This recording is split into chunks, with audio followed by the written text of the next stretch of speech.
மாநகரம் உருவாவதற்கு பல்லாயிரம் ஆண்டுகளுக்கு முன்பே இப்பேரூர் உருவாகிவிட்டதை இங்கு கிடைக்கும் முதுமக்கள் தாளிகள் நமக்கு உணர்த்துகின்றன. மருதநில மல்லர்கள் வாழ்ந்த ஊர்கள் அவற்றின் சிறுமை பெருமை கருதி சிற்றூர் என்றும் பேரூர் என்றும் அழைக்கப்படுவதை கலித்தொகை நமக்கு சுட்டிக் காட்டுகிறது. இப்படிப்பட்ட கோவை பேரூரில் சங்க காலத்தில் மட்டுமல்லாமல் இன்றும் பெரும்பான்மையாக மல்லர்களான உழவர்களே வாழ்ந்து வருகின்றனர். இப்பேரூர் ஊடாக ஓடும் நொய்யல் நதியின் வழியே ரோமானியர்களும் கிரேக்கர்களும் அரபுக்கடலை தாண்டி வணிகம் செய்ததை அங்கு பெருமளவு கிடைக்கும் ரோமானிய காசுகள் நமக்கு உணர்த்துகின்றன. இக்காசுகள் கிமு 1ஆம் நூற்றாண்டைச் சார்ந்தவை. இச்செய்தியின் மூலம் இப்பேரூர் கிறிஸ்து பிறப்பதற்கு முன்பே உலக பிரசித்தி பெற்ற பெரும் நாகரீகம் அடைந்த மக்கள் வாழ்ந்த நகரமாகவும் வணிகர்கள் நிறைந்த நகரமாகவும் இருந்துள்ளது கண்கோடு. இப்படி உலக சிறப்பு வாய்ந்த பேரூரில் முற்கால சோழனான மாமல்லன் கரிகார் சோழனால் கட்டப்பட்டதாகச் சொல்லப்படும் கோயிலே பட்டீஸ்வர சிவமல்லர் கோயிலாகும். இப்பேரூர் கோயிலை பற்றி கிபி 6ஆம் நூற்றாண்டில் அப்பர் பாடியுள்ளார்.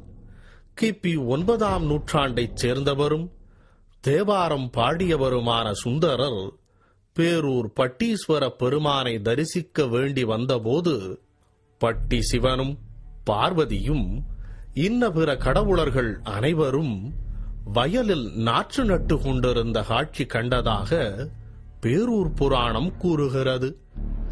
இச்செய்திகள் இக்கோயிலின் தொன்மையையும் இக்கோயிலில் மல்லர்களால் கொண்டாடப்பட்டு வரும் நாற்று நடவு திருவிழாவின் தொன்மையையும் நமக்கு சுட்டிக் காட்டுகின்றன.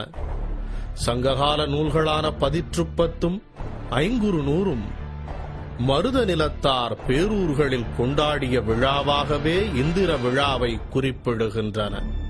பேரூர்களில் இந்திர விழா உழவர்களால் கொண்டாடப்பட்டதை வடமொழி புலவர்களான வால்மீகி, காளிதாசர் போன்றோரும் தத்தமது நூல்களில் குறித்துள்ளனர். இச்செய்திகளெல்லாம் நமக்கு உணர்த்துவது பழங்காலத்தில் மருதநில உழவர்களான மல்லர்களால் கொண்டாடப்பட்டு வந்த இந்திர விழாவே தற்போது கோவை பேரூரில் பள்ளர்களால் கொண்டாடப்படும் நாற்று நடவு திருவிழா எனும் பொன்னேற்பூட்டு விழாவாக இருக்க வேண்டும் என்பதே ஆகும். இவ்விழாவே பழங்கால மல்லர்களே இன்றைய பள்ளர்கள் என்பதற்கு தகுந்த சான்றளிக்கும் ஒரு வரலாற்று ஆவணமாக இன்று திகழ்கிறது. இதற்கு மேலும் சான்றாக இப்பேரூர் தலபுராணத்தை சுமார் 160 ஆண்டுகளுக்கு முன் எழுதிய கச்சியப்ப முனிவர் சிவனும் பார்வதியும் உழவர்களாக வயலில் இறங்கி வேலை செய்யும் காட்சியை விளக்கும் ஒரு பாடலில் வந்தனர் பயில வன்கணநாத ஏவல் செய் மல்லராய் விரவி முந்துரும் பட்டி பள்ளனை அடுத்து மொழிவழி வினை தொடங்கினரால் என்று சிவனின் அடியார்களான சிவகணநாதர்கள் எல்லாம் ஏவல் செய்கின்ற மல்லர்களாய் முன்னே செல்லும் பட்டி பள்ளனாகிய சிவபெருமானை தொடர்ந்து விரைந்து வந்து தொழில் செய்ய தொடங்கினர் என்று குறிப்பிடுகிறார். இப்பாடலில் கச்சியப்ப முனிவர் மல்லர் பள்ளர் என்ற இரு சொற்களையும் உழவர்களை குறிக்க பயன்படுத்துகிறார். அதாவது மல்லரும் பள்ளரும் ஒருவரே என்று சுட்டிக் காட்டுகிறார். கச்சியப்ப முனிவரின் காலம் விஜயநகர அரசின் காலம். மல்லர்கள் ஒடுக்கப்பட்டு பள்ளர்களாக பெயர் மாற்றம் செய்யப்பட்ட காலம்.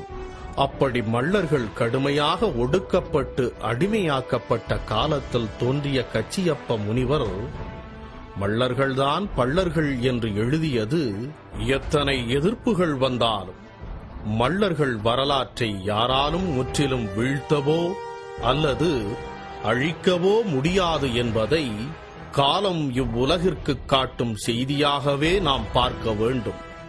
இப்படி ஏடறிந்த வரலாற்றின்படி சுமார் 2000 ஆண்டுகளுக்கு மேலாக நடைபெற்று வரும் பேரூர் இந்திர விழாவின் எச்சங்களே இப்பொன்னேர் பூட்டு விழா எனும் மள்ளர்களின் நாற்று நடவு திருவிழா.